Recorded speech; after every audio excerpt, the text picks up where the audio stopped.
I know you'll say it's not you, but imagine this. You buy a stock. It drops 20%. You panic and sell. A week later, it goes up 40%. That's not bad luck. That's your brain working exactly as designed. And today, I'm going to show you why your brain is wired to lose money and how to fix it. Let's start with explaining the core problem. Your brain didn't evolve to invest. It evolved to survive. For 99% of human history, reacting fast meant staying alive. If you hesitated, you died. But in investing, that same instinct destroys your wealth. Because the market rewards patience, rational thinking, and long-term decisions, while your brain pushes you toward panic, short-term thinking, and emotional reactions. This mismatch is why most people underperform the market. Now let's start with the biggest topic, loss aversion. Psychologically, losing $100 feels about twice as painful as gaining $100 feels good. So what happens? When your investments drop, you panic and sell. When they rise, you take profits too early. You're literally cutting your winners and holding on to fear-driven decisions. This is why many investors sell low, buy high, even though they know they shouldn't. The next step we're going to discuss is herd mentality. Humans don't like being wrong alone, but we're very comfortable being wrong together. This is called herd mentality, and in financial markets, it's one of the most powerful forces driving prices. Think about it. When you see everyone around you doing something, buying a stock, talking about crypto, posting profits online, it creates a subtle pressure. You start asking yourself, do they know something I don't? Am I missing out? And that feeling is incredibly persuasive because your brain equates social proof with safety. If everyone is running in one direction, your instinct is to follow, because historically, that increased your chances of survival. But in markets, this creates a dangerous cycle. Prices go up, more people notice, more people buy, prices go even higher. Not because the investment became better, but because more people are participating. This is how bubbles form. And on the way down, the exact same thing happens in reverse. Prices drop, fear spreads, people sell, prices drop even more, and suddenly everyone is rushing for the exit at the same time. Here's the uncomfortable truth. By the time something feels safe to buy, it's often already expensive. And by the time it feels dangerous, it's often already cheap. The hardest thing in investing is this: doing the opposite of what feels natural.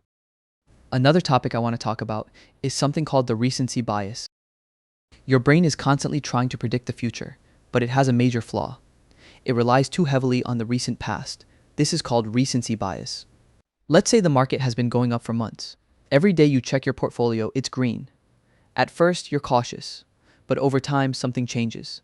You start thinking, this seems predictable. Maybe it's not that risky. And slowly, you increase your exposure. You invest more. You take bigger risks. You become more confident. Not because the fundamentals changed, but because your brain got used to a pattern. Now flip the situation. The market drops. One bad day turns into a week, then a month. And now every time you check your portfolio, it's red. Your brain starts telling a different story. This is bad. What if it keeps falling? Maybe I should wait. So you stop investing. Or worse, you sell. But here's the reality. Markets don't move in straight lines. And the moments when things feel the worst are often the moments right before they recover. Recency bias tricks you into believing this time is different, but most of the time, it isn't. We've talked about the main issues when investing, but what's the real cost behind all this? These behaviors might seem small in the moment. A panic sell here, a missed investment there. But over time, they become incredibly expensive because investing isn't just about what you earn, it's about when you're invested. Markets have a strange pattern. Some of the biggest gains happen in very short periods of time. Just a handful of days can drive a large portion of long-term returns. And here's the problem. Those days often happen right after major drops, when fear is highest, when headlines are negative, when most people are sitting on the sidelines. So if you panic and sell during downturns, you don't just lock in losses, you also miss the recovery. And missing those key moments can dramatically reduce your returns. Two investors can start with the same amount of money, invest in the same market, and get completely different results, not because of strategy, but because one stayed invested and the other let emotions take control. Finally, let's talk about how to fix these issues. So how do you actually deal with all of this? Because knowing about these biases isn't enough. In the moment, emotions are stronger than logic. So the goal isn't to become perfectly rational, it's to build a system that makes your behavior more consistent. Think of it like putting guardrails on your decisions. Here are 3 simple ways to do that. First, automate your investing. This is one of the most effective tools you have. When you invest automatically on a schedule, you remove the need to decide. You don't ask, is now a good time? Should I wait? You just invest. That means you buy when prices are high and when prices are low. Over time, this smooths out your entry points and removes emotional timing mistakes. Second, zoom out. Short-term movements are loud. They demand your attention, but they don't tell you much about long-term outcomes. If you look at the market day to day, it feels chaotic, unpredictable, stressful. But if you zoom out over years or decades, you start to see a different picture. Trends, growth, recovery. Zooming out doesn't change the market, but it changes how you react to it. Third, decide your rules in advance. This is critical because when emotions hit, you won't think clearly. So you need to pre-commit. Ask yourself, why am I investing? How long am I staying invested? What would make me sell? Write it down if you have to, because in moments of fear or excitement, your brain will try to rewrite the plan.